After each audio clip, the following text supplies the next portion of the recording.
आज मैंने अपने 2 कमरों वाले छोटे से घर के दरवाजे के बाहर अपने नाम की तख्ती लगाई। काले रंग की तख्ती पर सुनहरे रंग से बड़ा बड़ा लिखा था मेरा अपना, और नीचे छोटे अक्षरों में लिखा था कामिनी एवं अजय। कामिनी यानी मैं और अजय मेरे पति। पहली बार पूरे हक से अपने घर का एहसास हुआ था। यूं तो मेरा बचपन का घर है, लेकिन वह तो कब का मायका हो चला। जहां शादी होकर गई थी वह सिर्फ ससुराल था।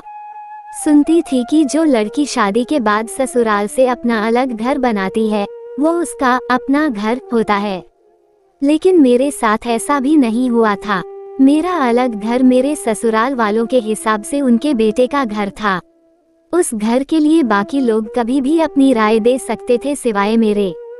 मेरा रत्ती भर भी हक नहीं था उस घर पर, बस जिम्मेदारियां थी मेरी उस घर में।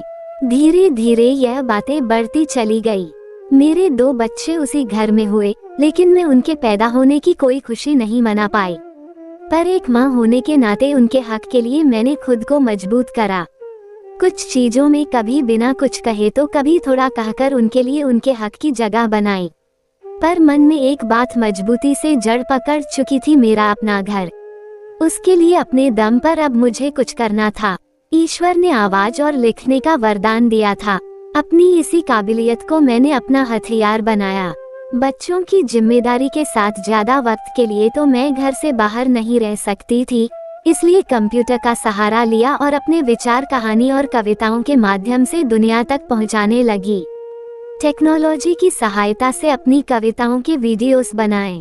धीरे धीरे लोगों को मेरी लिखावट में रुचि होने लगी और वो अक्सर पूछते कि मेरी नई कविता या कहानी कब आ रही है। इसी शौक के चलते एक दिन मेरे पास एक फोन आया। आप कामिनी जी बोल रही हैं? मेरे हाँ कहने पर उन्होंने अपना परिचय दिया। मैं पुस्तक प्रकाशन का संपादक अनिल गुप्ता बोल रहा हूँ।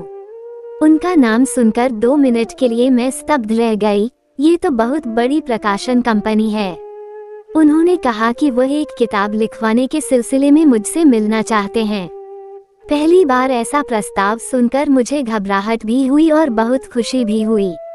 अपने मन को संभालकर मैंने कहा, ठीक है, आप बता दीजिए कब और कहाँ मिलना है।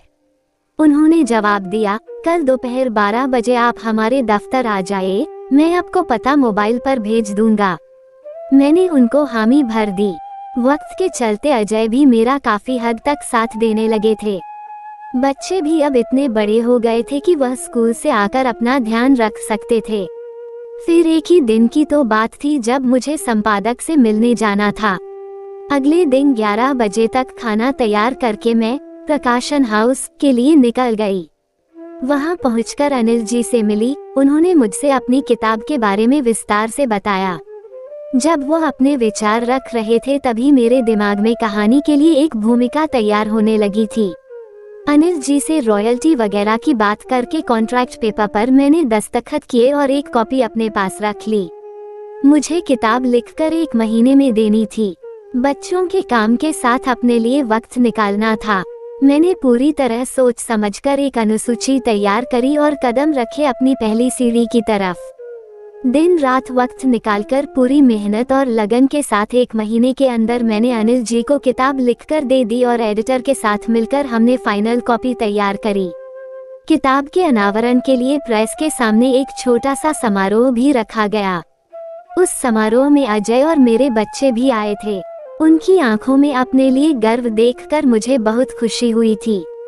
मेरी मेहनत और किस्मत ने मेरा साथ दिया।